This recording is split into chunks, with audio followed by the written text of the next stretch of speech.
Hi, Amanda. How are you? I'm hanging in there. How are you? Yeah, look, I'm actually in a good place at the moment. It's life always throws challenges and curveballs, but I'm seeming to be able to ride the waves right now. Yes.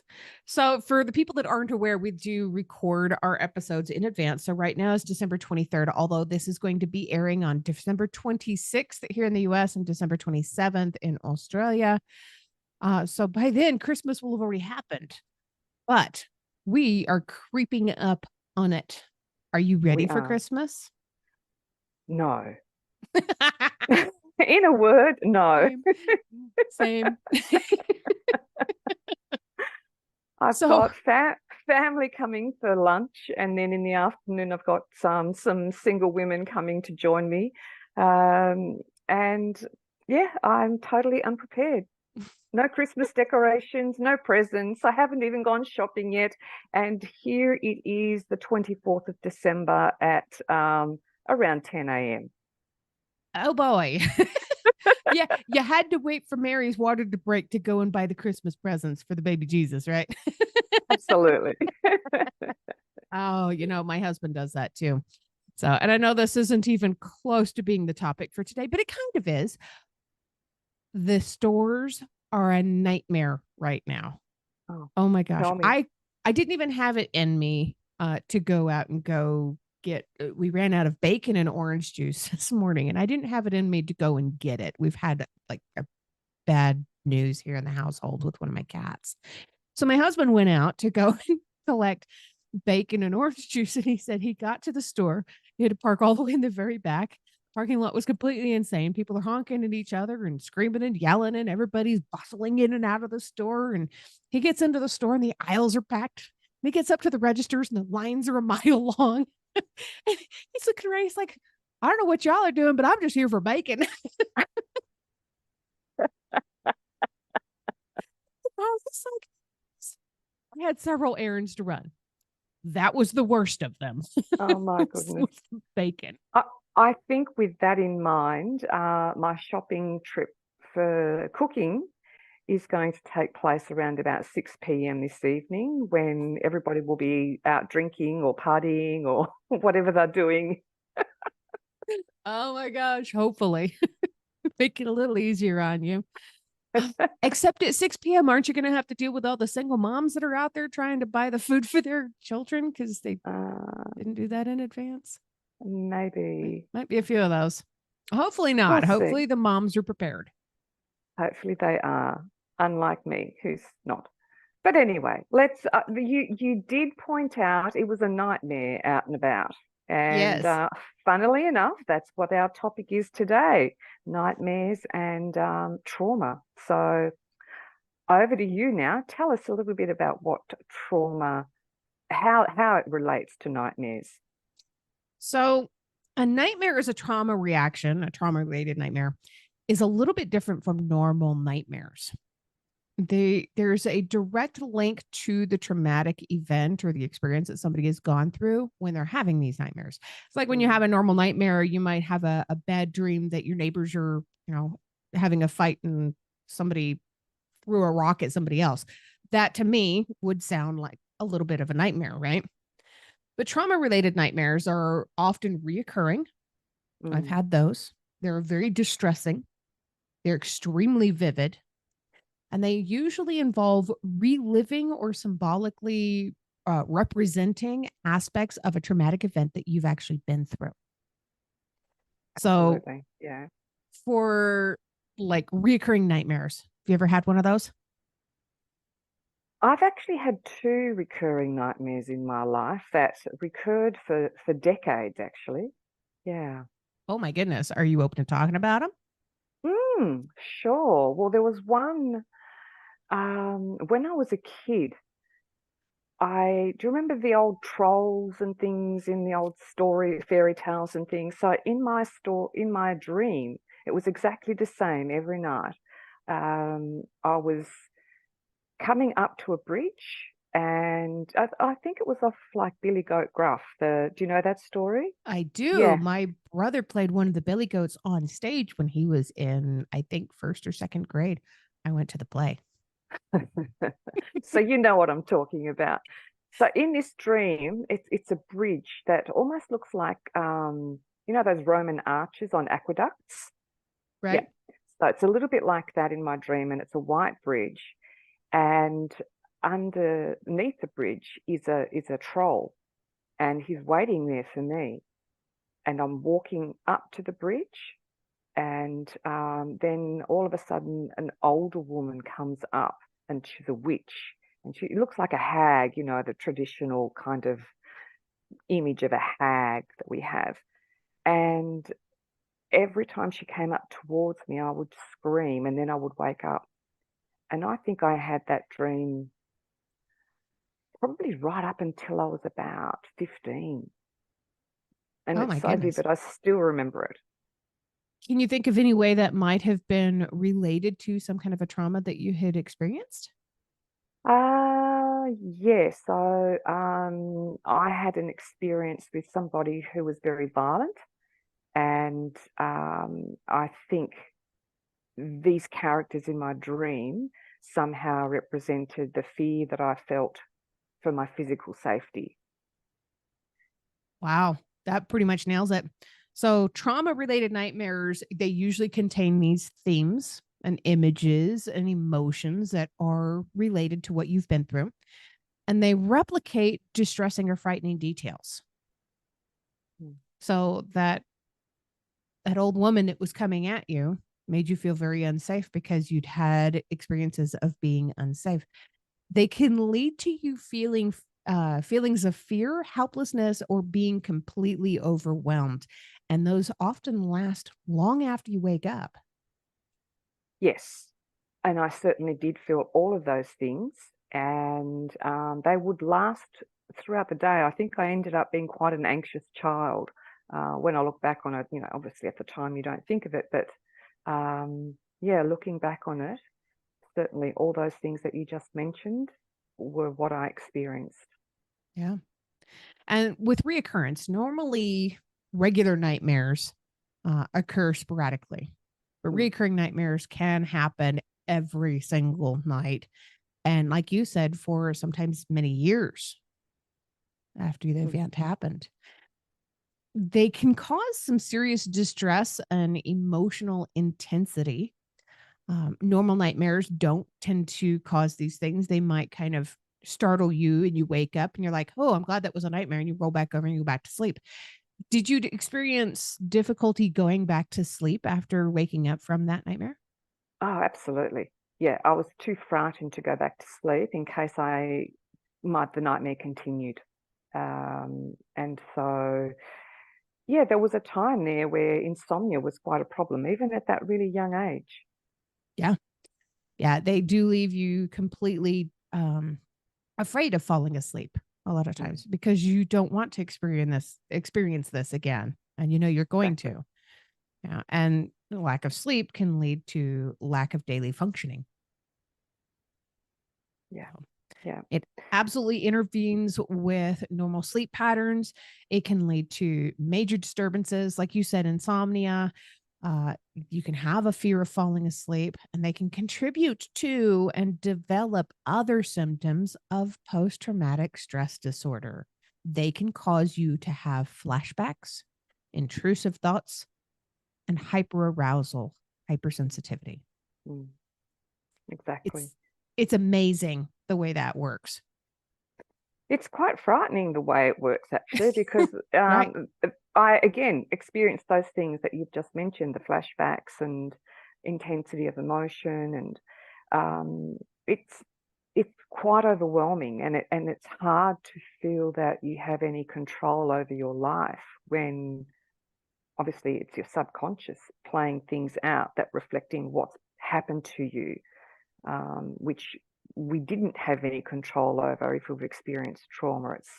It's an event that we feel completely out of control of that has impacted on us. So yeah, the nightmares are actually reflecting that feeling of being unsafe, being out of control, um, lack of certainty, consistency, predictability in one's life.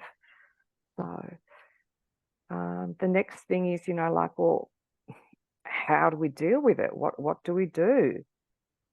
Well, How do we cope?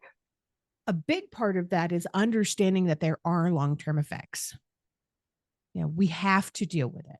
It's Yeah. not how do we deal with it, when we get around to feeling like it? We must learn to deal with this. Mm. One of my reoccurring nightmares when I was a kid is one that I had to deal with and didn't know how to for a long time. They started when I was 4. Wow. And I remember very vividly, every time this nightmare would come, I would jump up and run into my mom and dad's bedroom and ask if I could sleep in there with them because I was frightened. And eventually my father told me, no, you can't sleep with us every night, Manda. This is happening every night. This should have been a red flag for my parents, but this was 1984, and not everybody had enough information on how trauma affects the brain, especially the brains of children. So they Exactly. didn't know that I was experiencing something pretty serious. They just thought I was just a kid having nightmares. My dad told me that what I should do is to remember that I'm having a dream, which sounds impossible, and to turn the page like I'm reading a book. And when you're reading a book and you get to a scary part in the book, what do? You turn the page and you're out of the scary part. You can skip forward a few pages. Try that. And it didn't work. I was 4. Telling that to an What a adult is even more surprise. impossible. Right? So when we're looking at like how to deal with it and how do we live with it, for one, you've got this insomnia, you've got these sleeping disorders, you've got flashbacks now, you were compounding your PTSD. Oh my gosh. Because of these nightmares, you can have further anxiety and fear building in you more than what the traumatic event originally caused. And just like the other trauma reactions that we've talked about previously, the long-term consequences are pretty much the same. You occasionally, eventually start self-medicating. You are so sleep deprived that you believe that if you do something to help yourself fall asleep, like completely get blitzed, blackout drunk, or you take sleeping pills, that you're going to sleep better and maybe you won't have those nightmares. When in reality, the truth is that you're more than likely going to have those nightmares. And now you're just going to be stuck in them because you can't Yeah. wake up. It's just what you're really doing in that situation is just pushing down the problem Right. rather than confronting the problem and working through it. Um, so yeah, that's and I've been there. We've talked Yeah. about that before. I've been down the road of substance abuse, and it's not a pretty sight. It's not a healthy way to live your life. So I think one takeaway from today is very much when you're experiencing these sorts of nightmares, you need to seek help. You need to be able to work through what it is that's causing it. Absolutely. I mean, the emotional dysregulation itself is enough to really start building up in you to cause all kinds of problems, not even necessarily with self medication, but with you'll have heightened levels of anger, irritability, um, sadness, emotional numbness. This is going to affect your personal relationships. This is going to affect your friendships, your working relationships with people, your home life, your work life, your grocery shopping life, whatever, because you're going to eventually start taking this out on people. Yeah, You're in pain and you don't know how to deal with it. exactly. So, One of the other things too, just to add in terms of the effects or long-term effects, is the impact of the cortisol levels in your body yes. and how that can then lead to all sorts of diseases, autoimmune disorders, heart disease, cancer.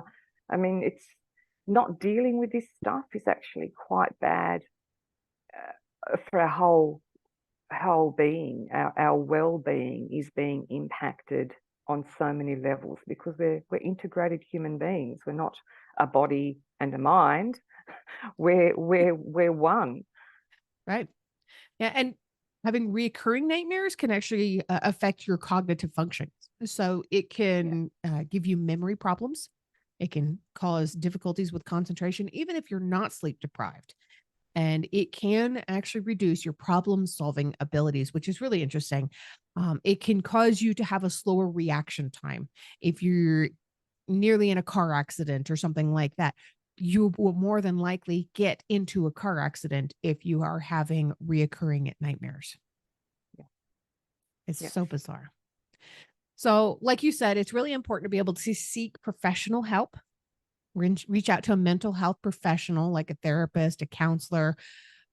I would suggest, highly suggest, a trauma focused therapist, Mm. somebody who's got experience with this stuff. It's hard to really know how to help unless you are specifically trained in that field.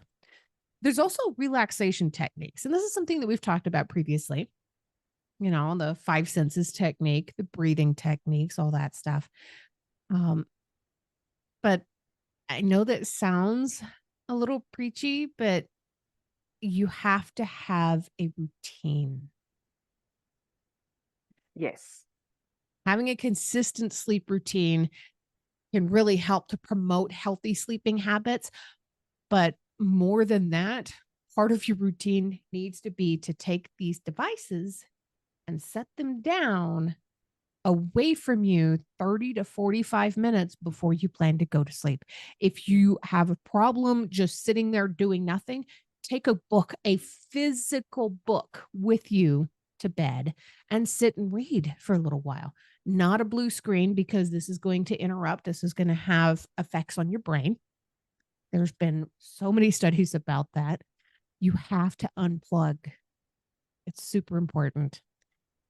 It It's is. also really What? important. No, I was just going to say one of the things that I've been doing recently is I see an acupuncturist once a month, and he suggested to me that I get hot, warm to hot water in a bucket, or some sort of apparatus that you can put water in and soak your feet and add salt to the water. So Oh, I've been using Himalayan salt, and I soak my feet for about 20 minutes and just put some really relaxing music on. And that has really helped me. My sleep seems to be deeper, and I feel more refreshed in the mornings when I get up. So that's a good little hint. And the other thing, going on your phone example or suggestion, I also don't keep the phone in my bedroom. And oh, I know yes. I used to, and it used to be right next to my pillow, virtually, on the bedside table. And now I actually have it charging in another room overnight, and the alarm goes off and I can hear it, and I have to get up and actually turn the alarm off. So it gets me out of bed. And that's part of the routine, because your routine isn't just what you do before you go to bed. It's actually what you do all day. Um, and it's about bringing in healthy eating habits, daily exercise, whether even that's a 10-minute walk, Right. something that is, you know, getting your body moving. Um, I'm very fortunate. I have a garden, and so I spend a lot of time in my garden being very physical, digging, planting, sowing, Yeah. and that makes a difference. So Yeah. if people Physical can, exercise is huge. yeah, Yeah. yeah. Wear yourself out. Another thing that's really helped is to create a comfortable, like focused sleeping environment. So, first of Mm, all, having it be a safe environment. I sleep on the side of the bed that's farthest from the door because it just mhm. makes me feel safer. I know I can roll off if somebody comes in and, hopefully climb my fat butt up underneath the bed or whatever. Um, make sure it's a comfortable temperature for you. Some people like it a little bit colder when they fall asleep. Make sure that you fill your room with calming colors. Mm. That's huge. And I never realized how important that was, but bright colors like bright red, not smart for your bedroom. You want to No. eliminate potential distractions. especially triggers. Yeah. Consider using relaxation techniques or a white noise machine or something like that too. Well, These, one of the ways that I've made my bedroom relaxing is I've painted it a really pale blue, mm, and blue is supposed to be a peaceful color. So I specifically chose it for that purpose, to make my room more serene. And apparently plants are supposed to be very good in the bedroom too, because of the way that they clean the air. So I've got a couple of bamboo plants in my room. So just little things like that are also part of creating the environment and maintaining good habits, or helping you to maintain good habits. very nice. I like that. Mm. And when you do wake up from a nightmare, do you have any tricks to be able to help yourself to get back to sleep?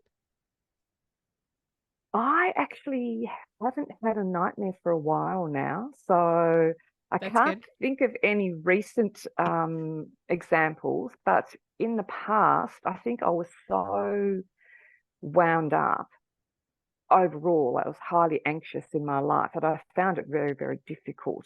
And I then started using an app on the phone, using meditation music.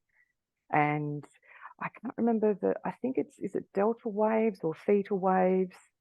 I was listening to music that was using the waves reflecting your brain pattern while you're sleeping.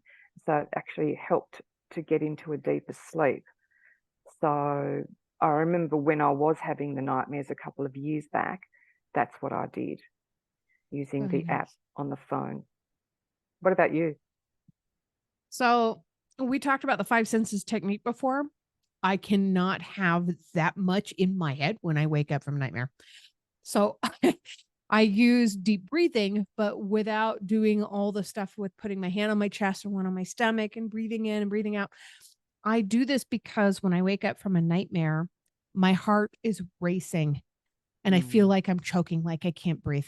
I have to force myself to breathe. So I take a moment and just go, nice deep breath. You're fine. Do it again. You're fine. My heart starts to calm down that mm, quickly. mm. Then I'm able to kind of calm myself a lot more. And of course, for people that are, they're trying all of these things and they're not able to find a way to calm themselves down after a nightmare or nothing is helping, there are nightmare reducing medications. I wasn't aware of that. Yeah. So healthcare professionals have a little bit of training on them, but you want to go to somebody that has experience with this, of course. They have medications that can reduce nightmares. There's medications like Prazosin, Prazosin. It was originally designed to treat high blood pressure, but they found that it was really effective in combating PTSD related nightmares in some people. Yeah, yeah. So super helpful to be able to Hmm. know that there is medication out there. That's just one example. There's many out there, and definitely talk to a medical professional because they can help you to get through this. This is hard stuff. This It is is not fun to get through on your own. totally not. So I think, sort of winding up, essentially what we're saying here today is that nightmares are a product of trauma, and they're sort of recurring nightmares and so forth. But there is a way out, and the way out is actually addressing the issue and working with somebody to make changes in your life. Yeah. Absolutely. And it's so wonderful to be able to have you to talk to because every time I talk to you, I don't have nightmares. Oh, I'm so pleased to hear that. Yeah. It's been an interesting journey this year, hasn't it? We've come a long way, and I just want to wish you all the very best this festive season, and I'm excited about working with you next year. And I wish all our listeners the very best for the festive season and for 2024. So thank you, Amanda. Thank you, everybody who's been part of our journey this year. We're looking forward to being part of your life next year.